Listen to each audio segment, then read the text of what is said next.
So everybody knows that the beginning of our season was probably the worst we had experienced ever. It was very humbling. I don't think I've ever lost 7 games in a row, and I can guarantee majority of our team hasn't lost 7 games in a row. But that start kind of lit a fire under everyone that was like, we know where we should be, and we're not there, and this is what we need to do to get there. Because that entire season was just growth. All year long, it was how are we going to make the next step, because we know where we want to end up.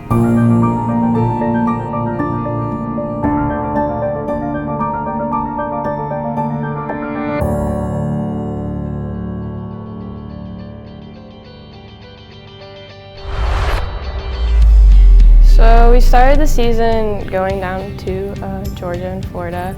Obviously not the start that we wanted. I think everyone knew we had the talent to get where we wanted to get at the end of the season, but we kind of walked into the season with kind of big doughy eyes and we're like, why is this happening? Like, why are we losing all these games?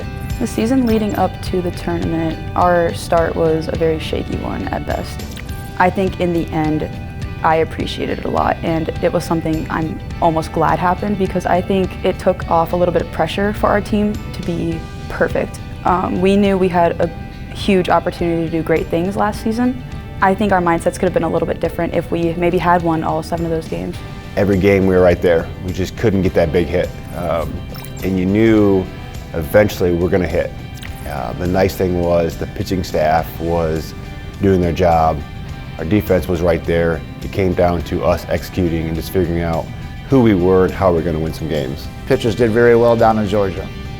And I just crossed my fingers. Once we get back up north, hopefully they maintain that. The weather will be different. We didn't score a lot of runs, so they finally put things together. As the season went on, you could see everybody, pitchers held their own all year long. Just building relationships with the other pitchers was one of my favorite parts of last season. I came in with Rosie, and freshman year, we barely even talked to each other, and just being able to get to know her more just because of all the time we got to spend together. And then Anna too, just learning from her because she had more experience and she had played in more games, and just relying on each other to get through the games and to get through the tough times. I don't think any of us expected to go 0-7. So it definitely was a shock to us. Before the season even started, I felt very confident in our team. I thought that we had a lot of talent going into the season. And so when we went down to Georgia and Florida and we ended up not playing as well, and we were 0-7, I think it was kind of just a reset for everybody in our minds. I don't think, honestly, anyone on our team has ever lost that many games in a row. But the one thing that we had that was consistent the entire year was our family aspect of the team that never left the team. We always had great leadership.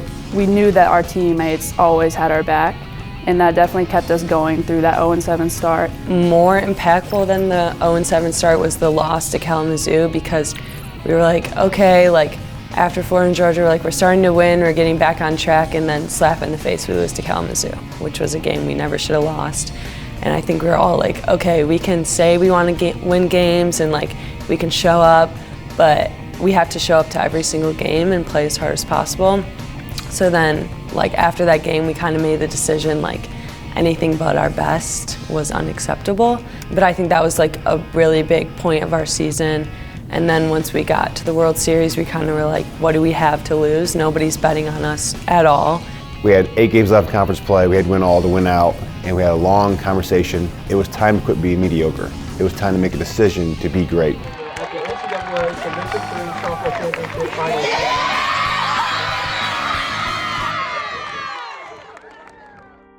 Coach and I, we were all watching the pairings, and we were hoping when we got down there, before we left, we were hoping to draw Eastern Connecticut again.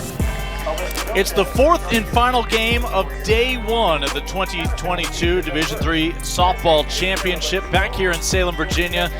And the very patient Warriors of Eastern Connecticut State and Thunder of Trine finally have their chance to shine here at center stage. Eastern Connecticut State out of the Little East, the Trine Thunder from the MIAA.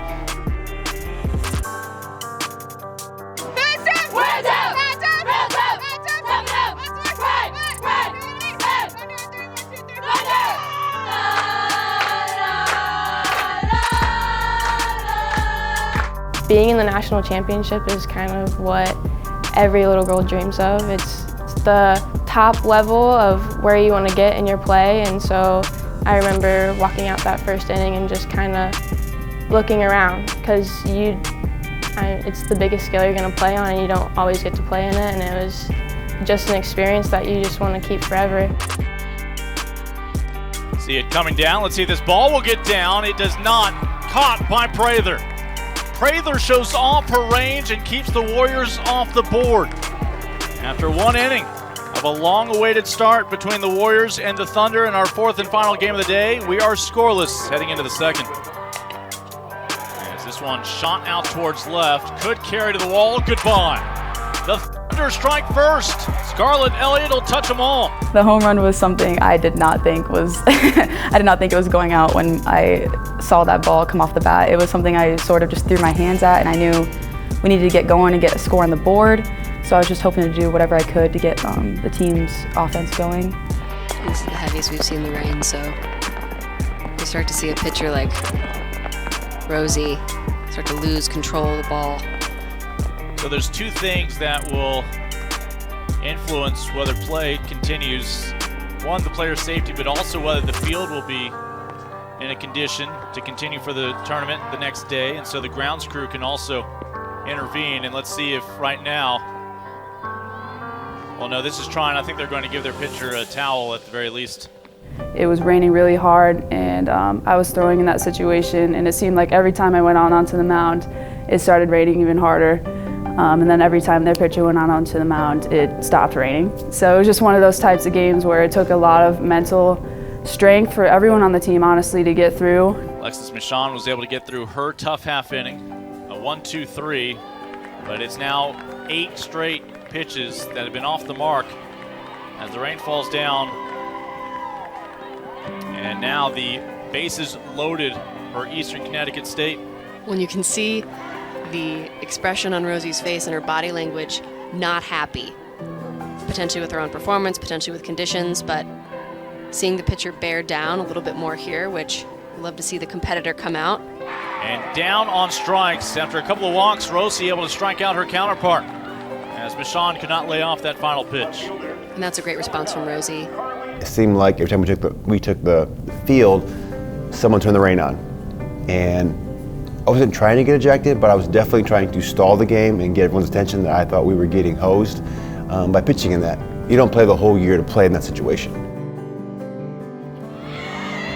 A delayed steal and still able to get there in time. So Byer with the walk finally advances herself. And coming up, a 3-2 pitch. Now the 9 spot in this lineup, Tyrell out there in right, going back towards the wall. That gets down. Thunder able to tie up this ball game. It's a stand-up RBI double from the 9-hitter Ainsley Phillips. The freshman comes through. Going into the first game, I remember Ashley looked at me and told me that just play this game like you've played every game since you've been here. Payoff pitch with nobody out. Back up the middle. And a manageable hop for Prather. Swartout able to keep her back foot on the back. Rosie still a chance to get out of this inning. And it looks like she'll do so. Prather underneath it. That's a 3-up, 3-down inning. Last 6 have gone in order for Eastern Connecticut State. As Adrian Rossi getting settled in.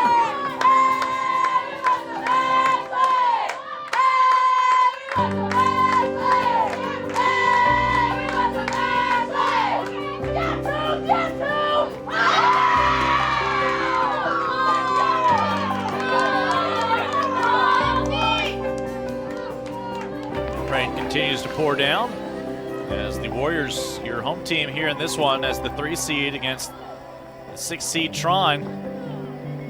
And as I say that, they have deemed that is not currently a playable condition. So bottom of the 6, we put a pin in things. Tarp is coming out, and that is not going to be a quick turnaround. When we last joined you, it was in the middle of the 6th inning of a 2-2 ball game. Tied ball game, bottom of the 7th. This might be deep enough. Ellie Trine comes in to make the catch. They will make her throw a strike home, and what a throw from Trine. We are still tied 2 runs apiece. Now 2-1 count to Taylor Murdoch. She'll swing away, punches this one. This will carry back to the wall, and it is gone. A 2-run shot in extra innings from Taylor Murdoch. Ellie Trine will give the Thunder the lead, and Murdoch insurance for the first time today. Oh, that ball just continued to carry as the Thunder, with the Thunder's blast here in extra innings. Well, and what a great piece of hitting there from Murdoch. It was tough to kind of break it into 2 days, but I think we did really well of refocusing that second day and not losing a step in what we were doing and being able to pull it out in the end. Luckily for us, every tournament we played in all year long, conference, regional, super regional, we had to stop almost one time in the tournament, tarp, untarp, do it again. So for us, it was an old habit, and we knew it was going to happen. They're going to cover it. We're going to play again tomorrow. But I thought our kids emotionally took a huge step that game, and you saw adversity right in the face. And that part was probably the best. My favorite part was watching them grow and get emotionally more confident.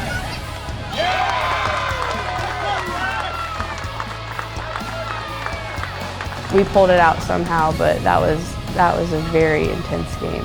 Carly Stoker 1 for 3 with an RBI, a couple strikeouts this ball game. This one sky high to Ellie Trine. She'll squeeze it in, and the Thunder have won this in extra innings. Trine will advance to the winner's bracket to collide with a familiar foe in the Seagulls of Salisbury.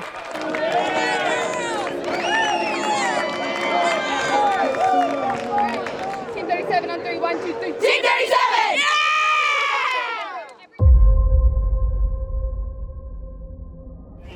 Yeah! Time for our 8th game of the week, our 4th game of the day. And for the Trine Thunder, as well as the Seagulls of Salisbury, they've had to sit around waiting all day long, but finally their time to shine. Boy, did they shine. Their first games, each of them winning in extra innings. Right before the game, of course we wanted to beat everyone, but Salisbury was ranked number 2, and they sort of had a certain attitude, cockiness about them. And we knew we were coming in as underdogs, and we weren't ranked high, and that was fine, but we sort of felt like we had something to prove with that game. The 2-2 to Reed. This will keep the inning going. No, it will not. Forgive me for doubting Murdoch out there and right. A great read on that ball, makes the catch. We knew their pitching was going to be strong. They came out with a very strong pitcher. I think Ellie and Taylor and myself did very well the first inning of setting the tone, getting the first couple hits of the game. Of winning the final game of the year. As this one pulled into right, it's going to be a leadoff single. I remember warming up and looking over at the team. They were all very tall, very big, just very intimidating. And their team was very strong, very physical. We were taking the field, looking out and going, man, they're huge.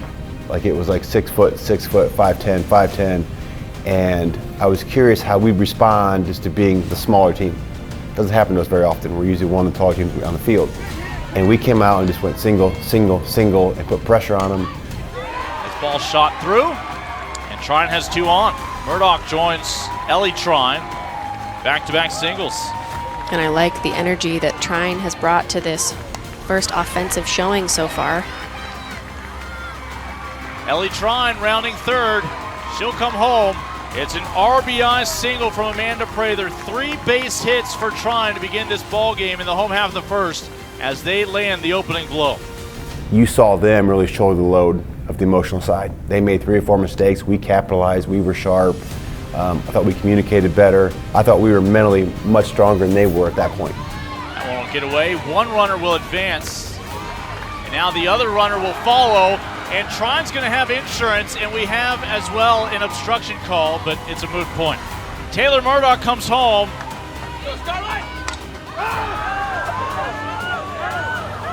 And miscommunication out in the outfield, full speed ahead. Scarlett Elliott is standing up on second base with a double. Oh, Abby Mace and Maddie Lemon each thought the other one had it. They each pulled off. Able to get that bunt down, Doherty. And that's another constant. You get that bunt down on your first try, and you would think you're giving yourself up. Not the case. You are forcing the defense to execute the fundamentals.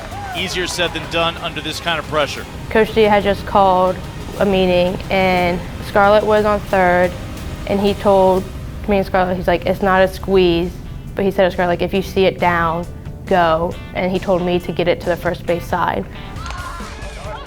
As Gill puts one in play, Trine will score one, looking for a second, no tag applied.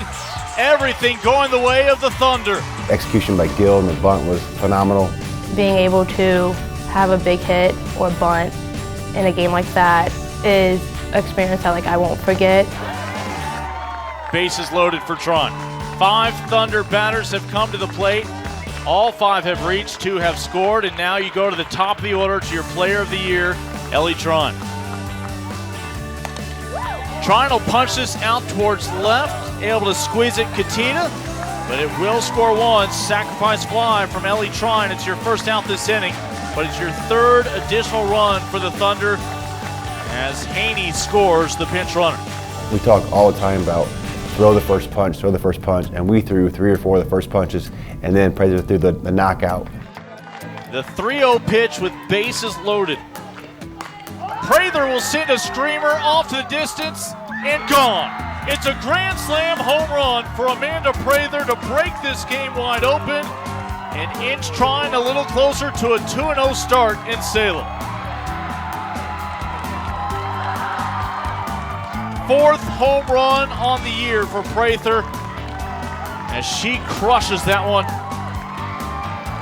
And for Trine, a 7-run 4th inning. Jogging around the bases and seeing my teammates cheer the way that they were cheering, and looking up and seeing all the parents out there, it's another one of those experiences where you just take it in and you're like, wow, this is crazy. I definitely can count on my hand the amount of times Amanda showed vocal emotion, but it was times when we needed it as a team. I remember specifically when we played Hope and we got the first run across the board, and she's screaming behind the plate, and we were all like, oh my God, what is going on? 2-2 coming from Rosie. Stockman, this is going to be in foul territory, playable, tracked down, and Gill has it. Anna Gill, she saw an out to be made. It's an out to be had.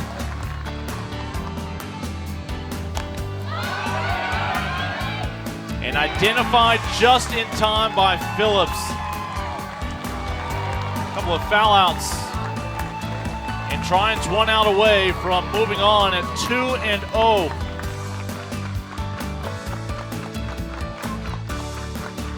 A rocket from Windsor back towards the wall and off the wall. They will send the runner all the way from first to home. Abby Mace has Salisbury on the board, and Windsor is safe at 3rd. Well, Trine can still end the game here. Windsor was a foot away from buying Salisbury at least 3 more outs.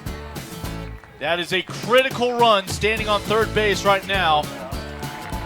And for the first time, Donnie Dankelson will go to a pitcher not named Adrian Rossi. As a closer, you definitely have a different mentality than going into the game as a starter. And that was kind of an adjustment I had to make mid-season, bullpenning every game and not knowing what inning I was going in or what batter I was going to face. So that was a role I had to adjust to, and I had to change my mentality. And there were times where I came in at the start of an inning with no runners on base, and luckily we were up by a few runs, but there were other situations where I came in with bases loaded, no outs, and I had to adjust to how I was going to throw, and I had to change my mentality and have more confidence in myself. Lindsay Windsor standing on 3rd, looking for any excuse to come home and buy Salisbury 3 more outs. Left side, play to be made, ball game. Trine Thunder run rule Salisbury in our winner's bracket. Trine will take the rest of the day off. They and CNU, your favorites here in 2022. They will be the only two teams to start perfect 2-0 this week. We felt slightly disrespected getting ranked so low in the 8, but we were like, people don't really realize how good we are now, and really this is our chance to show them. But I think that was just a big moment for us as to, like, we belong here. It doesn't matter what we came in ranked or how we played against ECSU, like, we can swing the bat just as well as anybody here. Overall, they were so locked in to prove a point that the first game wasn't a fluke, that we were there to win, and it was like a huge moment for our program. My phone blew up after that game with people, hey, you finally got to play a top East Coast team, and look what happened, from alumni that I've always heard that conversation.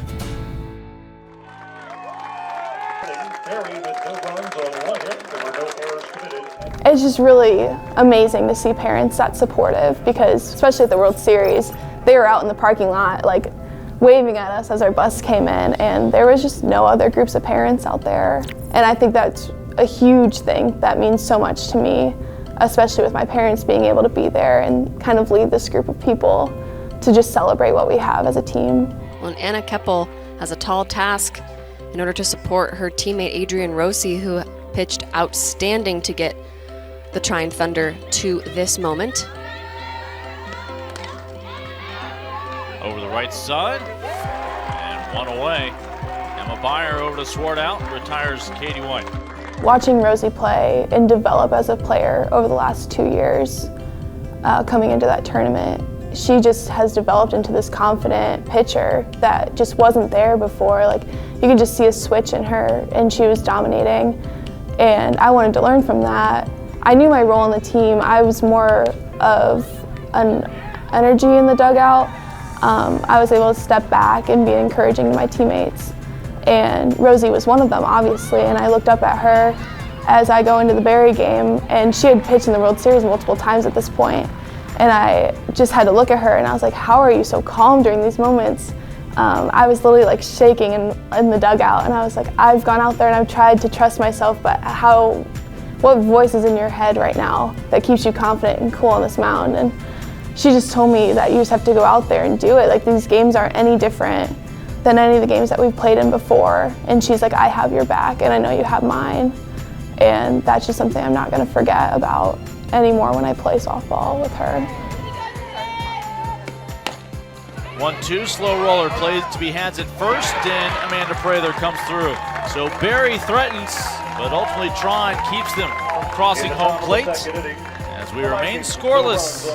Swart out the cleanup hitter here for Trine, out of Westfield, Indiana, second team all-conference this year. And that ball gets through. First base runner for Trine, first hit for Trine. It's Ashley Swart out. And you wonder what Donnie Dankelson thinks this game is going to be like.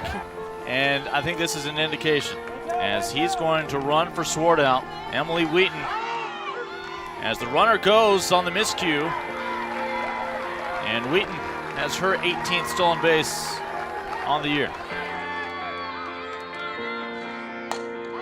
2-2, Byer sends this one out into no man's land, ranging back and unable to make the catch, Daniel, as Wheaton goes down to third. Doherty squares around, play will not be had at the plate, and no out recorded at first. Second runner comes home, and that is why you execute the bunt.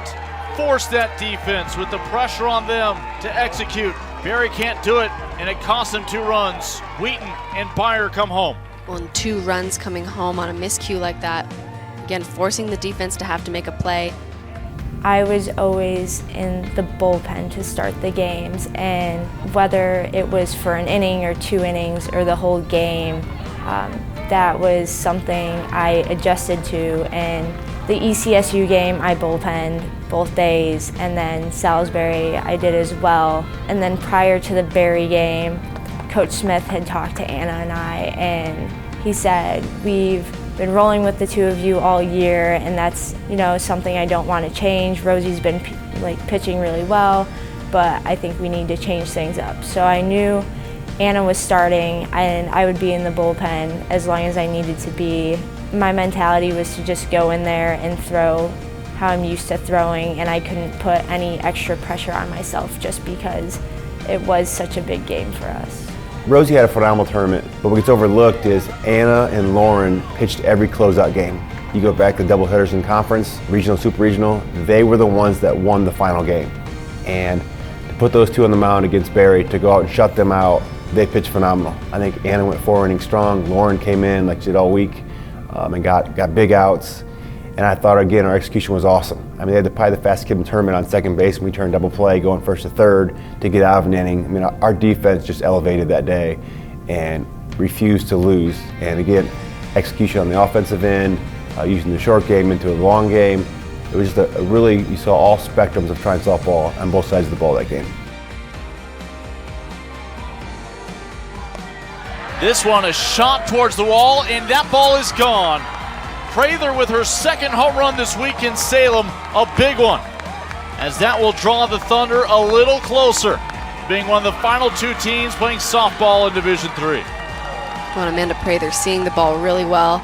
Multiple home runs so far this weekend. Closing out the game was almost a surreal feeling. It was like a dream come true, and I threw the final pitch of the game, and just seeing everyone come onto the field with smiles on their faces, it was one of the best things I've ever experienced. And then knowing we made it to the national championship and made Trine history by doing so, it was just a great feeling.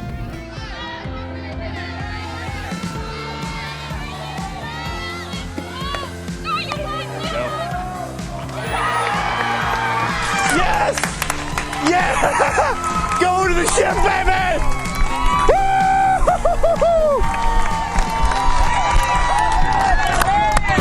Great job, ladies. Great job.